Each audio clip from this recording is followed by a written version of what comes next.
kadernya sendiri. Baik, terima kasih. Assalamualaikum warahmatullahi wabarakatuh. Selamat siang dan salam sejahtera untuk kita semua. Jadi terus bergulir ya masalah sidang yang perlu kita cermati di sini. Ya. Kenapa sampai BPOM itu menolak untuk menjadi saksi ahli di sini? Saya kutip satu dulu substansinya. Ya. Yang jadi substansi permasalahan di sini dalam persidangan itu kan bukan masalah skincare. Ini adalah apa relevansinya masuk ke BPOM. Nanti BPOM mau menceritakan apa nanti dia? Kan di dalam dakwaan itu kan udah jelas 369 Yunto 55 ya. Kemudian dikaitkan juga dengan TPPU, kan nggak ada relevansinya dengan masalah skincare. Dia menjelaskan apa? Satu dulu. Kemudian yang kedua, namanya BPOM itu adalah lembaga negara. Dia harus menceritakan situasi kondisi yang diminta oleh siapapun atas nama negara. Karena yang berbicara itu undang-undang.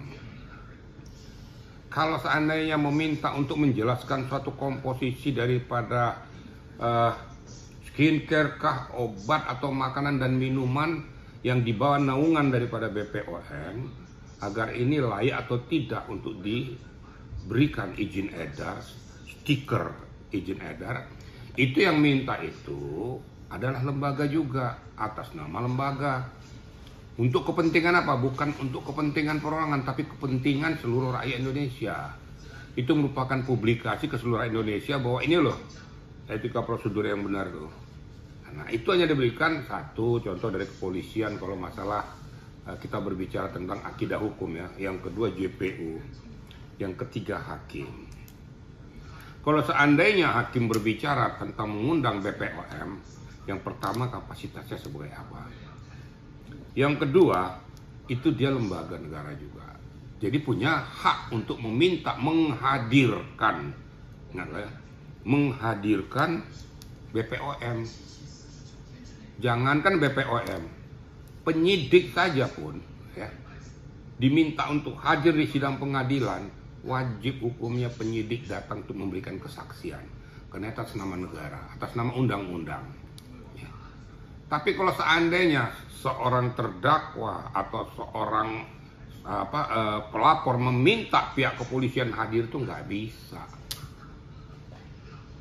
Dia bukan melayani perorangan, tapi melayani atas nama hukum. Nah, ini saya jelaskan kepada rekan-rekan media, sehingga jangan salah kaprah. Ya. Bukan berarti pihak BPOM itu satu menganak emaskan, satu menganak tirikan, nggak ada. Ini hanya karena berbicara tentang masalah undang-undang. Jadi saya luruskan supaya ini edukasi kepada masyarakat, jangan misperception. Nah, saya kadang-kadang ngomong kayak gini, saya sudah tahu tuh namanya media kan ya fans-fans butuh tuh ya. Nanti dibilang bapak ini kemarin ngomongnya tempe sekarang kacang goreng katanya. Tapi itu biasa dalam mekanisme. Tapi saya tetap memberikan edukasi. Karena apa? Kalau nggak saya berikan edukasi nanti saya itu kan menyimpangkan akidah hukum yang ada. Maka berkali-kali saya katakan tolong fansnya itu kau betul-betul jangan fans buta, salah pun kau belain. Kalau benar harus kau tegakkan. Suatu ketika nih kita pada saat dia komposisi yang perlu perlindungan, contoh masalah penangguhan penahanan, saya bela dia. Saya bilang sebagai seorang wanita, sebagai ibu rumah tangga, dia memohon perlindungan hukum, memohon untuk ditangguhkan penahanannya, karena dia punya tanggungan, itu sah-sah saja. Dan saya amini kok itu. Tapi kalau pada saat yang nggak pas, saya juga katakan nggak pas. Sama dengan Reza juga, pada saat nggak pas saya katakan nggak pas. Tapi kalau dia benar ya benar gitu loh. Jadi marilah kita berpikir lurus, jernih, siapapun yang ada di belakang. Kasihan kalau sananya nih kita dimasukkan kepada komposisi itu seolah-olah bahwa dia benar, padahal menjerumuskan namanya. Jadi fans itu jangan justru menjerumuskan. Kalau mau betul-betul menguatkan dia, kuatkanlah dalam hal kebenaran. Ya doalah agar semuanya bisa selesai dengan baik. Itu kira-kira ya. Pak, alasan dari tim kuasa hukum kita katanya karena BPOM ada di BAP, Pak. BPOM ada di BAP kan atas nama lembaga. Saya sudah berkali-kali saya bilang atas nama lembaga. Yang minta BAP itu siapa? Kan kepolisian. Itu kan lembaga yang minta, tidak bisa perorangan. Dan di BAP juga itu komposisinya tentang apa? Kan itu pasti tentang bagaimana komposisi tugas pokok fungsi BPOM dalam mencermati ini, karena ini kan dibawa-bawa dalam berita acara pemeriksaan. Nah, tentu dari pihak penyidik mau pengen mencari benang merahnya, ada nggak hubungannya ke sana. Sekali lagi saya katakan yang minta adalah lembaga negara. Ya, siapapun nggak bisa. Jaksa diminta hadir untuk saksi seorang terdakwakah dia seorang saksi, nggak bisa perorangan. Tapi kalau lembaga yang minta, wajib hukumnya. Yang tadi kan sudah saya cerita tadi. Hakim minta kepada penyidik polisian kau hadir, wajib hukum dia hadir. Karena hakim itu meminta itu atas perintah undang-undang. Nah, ini ya tolong ya supaya kita tentu jernih berpikir gitu loh, ya. Oke? Izin mungkin kan BPOM itu hadir di BAP juga atas laporan dari Dr. Reza Gladys. Mungkin kenapa tidak dihadirkan pada saat saksi dari Reza Gladys? Gini, itu kan keterangannya si yang bersangkutan, apakah tuh si tersangka atau siapapun itu. Si BPOM ini hadir adalah permintaan dari pihak kepolisian. Sekali saya katakan, bukan permintaan kita, nggak boleh. Atau permintaan Reza, nggak boleh. Permintaan lembaga pengen mengerti, pengen mengetahui sejauh mana sih pokok permasalahan ini, ada nggak irisan relevansinya dengan masalah skincare. Kalau nggak ada ya dihabiskan. Akhirnya diambillah pokok permasalahan, ternyata ini substansi pokoknya adalah di 369 ayat 1 Yunto 55 itu. Gitu loh kira-kira, paham ya? Jenderal, kemarin juga kan Ketua BPOM juga bilang kalau permintaan itu harus lewat hakim langsung, Jenderal. Tidak lewat individu. Nah mungkin seperti apa itu, Jenderal? Inilah saya bilang antar lembaga. Jadi BPOM hadir itu adalah untuk memberitahukan, menginformasikan, bukan kepada perorangan, tapi kepada publik. Paham ya? Kepada publik, bukan untuk kepentingan perorangan. Dan yang minta juga ya hakim atas perintah undang-undang. Sama kan dengan penyidik polisi. Diminta hadir atas perintah undang-undang, wajib hukumnya untuk hadir. BPOM apabila ya, walaupun apapun isi daripada BAP ini, diminta oleh hakim untuk hadir di meja persidangan untuk memberikan kesaksian dan keahliannya, wajib hukumnya hadir. Tinggal dilihat nanti substansinya apa yang mau dipertanyakan oleh hakim kepada pihak BPOM. Paham kira-kira ya? Tapi kan dibilang tidak netral. Ya? Ini kita dibilang tidak netral BPOM. Bukan tidak netral. Karena kan kalau seandainya dia lakukan nih, BPOM sebagai lembaga negara melanggar etika prosedur. Udah melanggar etika prosedur, nggak boleh. Ya mungkin ya, makanya saya bilang harusnya kuasa hukumnya itu paham hukum. Saya sudah ikuti juga. Kan kuasa hukumnya mengatakan bahwa saya juga aparat penegak hukum, karena saya yang setara dengan aparat penegak hukum. Jangan salah, lawyers memang aparat penegak hukum, tapi bukan pemutus. Penyidik bisa menghentikan penyidikannya. JPU bisa menghentikan penuntutannya.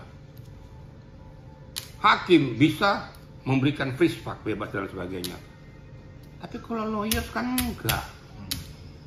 Kemudian kesetaraan itu, tapi di dalam perintah undang-undang kamu tidak punya kewenangan. Paham kira-kira ya? Memang kita setara. Saya kan lawyers juga. Tapi saya nggak bisa, kita setara sebanding dalam aturan hukum. Tapi mereka punya kewenangan. 3 pilar itu punya kewenangan. Ya. Ada kewenangan yang melekat diatur oleh undang-undang kepada penyidik, kepolisian, JPU dan hakim. Nggak sama dengan lawyers. Tolong ini kita pahami bersama. Saya ini lawyers gitu loh. Tapi saya tahu etika prosedurnya. Itu ya kira-kira ya. Jadi ada juga yang bilang kenapa BOM menolak untuk hadir karena ini kasusnya pemerasan, bukan terkait dengan skincare dan segala macamnya. Mungkin gimana, Jenderal? Kan tadi sudah saya jelaskan tadi. Kan saya bilang di substansi pertama saya sampaikan. setelah menelaah pokok permasalahan itu ada nggak relevansinya dengan tugas pokok fungsi daripada BPOM. Ternyata di substansi dakwaan JPU menyatakan bahwa ini 369 ayat 1 Yunto 55 plus dengan TPPU. Berarti kan nggak ada hubungannya antara TPPU dengan skincare. Terus apa yang mau saya jelaskan kepada sidang pengadilan ini? Kan nggak ada relevansinya, nggak ada hubungannya. Kecuali dikatakan bahwa ini bermasalah skincare ini ada dari produk ini segala macam dihadirkan skincare nih. Dan pokok permasalahannya adalah menyangkut undang-undang kesehatan. Nah, kalau menyangkut undang-undang kesehatan bisa dihadirkan BPOM. Apa undang-undang kesehatan nih? Mungkin menyangkut kepada obat, makanan dan minuman termasuk alat-alat kosmetika. Baru BPOM bisa hadir, dan dia juga hadir atas permintaan daripada hakim. Kalau seandainya dari pihak saksi, pihak terdakwa atau kuasa hukumnya mau meminta itu, dia harus mengajukannya ke hakim majelis. Bukan dia minta langsung, nggak boleh. Tapi sekali lagi harus ada irisannya dengan tupoksinya. Kalau tidak ada irisannya dengan tupoksinya, ya untuk apa dia hadir? Paham kira-kira ya media ya? Ada lagi? Pak, kalau ini kan dalam 1 bulan masa tahanannya habis, itu masih bisa diperpanjang lagi nggak? Masih dalam 1 bulan? 1 bulan. Awal November masa tahanannya habis. Habis berapa? Sekarang ditahan dia kapan? Kenapa Bapak? Ditahannya kapan dia? Dari bulan Udah hampir 8 bulan. 8 bulanan. 8 bulan. Jadi bulan ke depan 9 bulan. Tahu nggak batas penahanan itu berapa? Berapa, Pak? Nah, makanya jangan Enggak, jadi bilang, majelis hakim sendiri yang bilang dalam 1 bulan ini masa tahanannya begini habis. aja, sepanjang 1 tahun penuh 365 hari itu dari mulai penyidik, JPU dan hakim itu mempunyai hak untuk melakukan penahanan. Itu diamanatkan di KUHP, di undang-undang. Jadi kalau batas 365 hari dia juga belum diputuskan oleh hukum, baru dia dilepaskan demi hukum. Gitu loh. Kalau dibilang di 1 bulan yang mana? Baru 9 bulan kok. Dari mana hitungannya nih media ini 1 bulan Kan lagi? dari majelis hakimnya sendiri yang ngomong Apa? kemarin. Majelis hakimnya bilang dalam 1 bulan kan habis, jadi persidangannya harus diputus. Nah, tanggal pertanyaan 28 saya Oktober. kembali saya balikin, sejak ditahan dia kapan? 4 Maret 2025. Apa? 4 Maret 2025. Ya hitung aja sampai bulan depan berapa bulan? Berapa? November tuh sampai Bulan akhir Oktober tuh 8 bulan. 8 bulan kan? Terus hitungan kalian di mana batas penahannya sebulan lagi Ini habis? majelis hakim Bapak. Majelis hakim. Apa? Kan tanggal 28 itu dia harus sudah putusan, jadi majelis hakimnya kemarin bilang. Majelis hakim itu batas penahanannya oleh siapa? Kan nanti hakim kalau seandainya masih belum, kan hakim bisa memperpanjang penahanannya dengan menggunakan kewenangan hakim. Nah, itu menggunakan mungkin kewenangan JPU kan bisa saja. Tapi kalau batas waktu penahanan itu 365 hari. Kalau 365 hari itu tidak diputuskan, harus dilepaskan demi hukum. Jadi sepanjang ini masih kurun waktu, masih berjalan, ya sah-sah saja. Tinggal siapa yang punya kewenangan, apakah nanti pengadilan, apakah dari Mahkamah Agung nanti. Kan ada tingkap-tingkap, lapis-lapis daripada kewenangan. Nanti itu diminta tuh. Contoh, udah 60 hari kan, belum juga diajukan ke JPU. Si penyidik minta kepada JPU untuk memperpanjang ini. Berarti menggunakan kewenangan JPU tambah 30 hari lagi gitu loh kira-kira. Kira-kira bisa dipahami ya? Oke? Terakhir soal saksi kemarin, melihatnya seperti apa sih saksi ahli dan Begini, saya sudah tahu kemana larinya maksudmu ya. Kau belum tanya pun saya sudah ngerti gitu loh. Itulah saya tuh. Jadi saya tuh menerima kalian tuh, saya sudah mengerti substansi permasalahannya, pokoknya kemana, intinya kemana kan gitu. Kalau saksi ada chart itu namanya ya, saksi yang meringankan daripada ini kita dihadirkan ya sah-sah saja. Kan namanya juga bagaimana dikumpulkan saksi-saksi daripada yang bersangkutan untuk meringankan bahwa betul nggak saya melakukan perbuatan pemerasan, perbuatan tindak pidana. apa kata dari CAT, dari POIS atau dari apa dan lain sebagainya. Hingga di dalam muatan itu ya kita lihat dari logika umum saja, uang berpindah dari seseorang ke orang lain dengan jumlah yang besar, kalau diberikan dengan cuma-cuma wajar nggak? Itu aja, itu jawab saja sendiri. Sedangkan 50 juta aja dikasih sama ke seseorang ke orang lain aja, perlu ditanyakan untuk apa ini uang? Kan ditanya nih kan, lu kok cuma-cuma beda kalau kita nyumbang ke panti asuhan beda gitu. Kalau kita harus bertanyakan, berarti ada sesuatu peristiwa. Nah peristiwa ini apa? Ya itulah yang terjadi sesuai dengan dakwaan daripada JPU tadi. Jadi kalau artinya, saya ingatkan lagi, pengertian daripada 369 ayat 1 itu begini ya.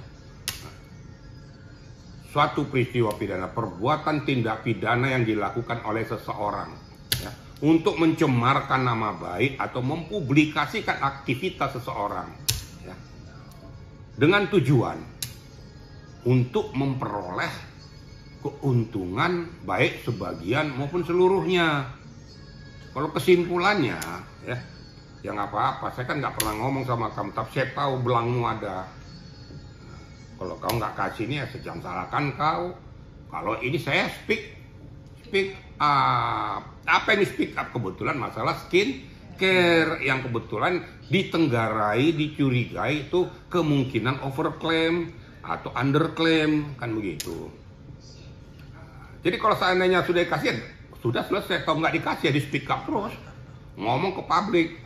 Nah, mungkin takut nih orang ini. Dikasihlah itu uang, kira-kira begitu. Itu sesuai dengan dakwaan JPU, sesuai yang saya tahu dan saya ketahui pada saat dia membacakan dakwaan itu. Ya arti sesungguhnya ya mereka lah yang ngerti. Paham kira-kira ya? Oke? Nah.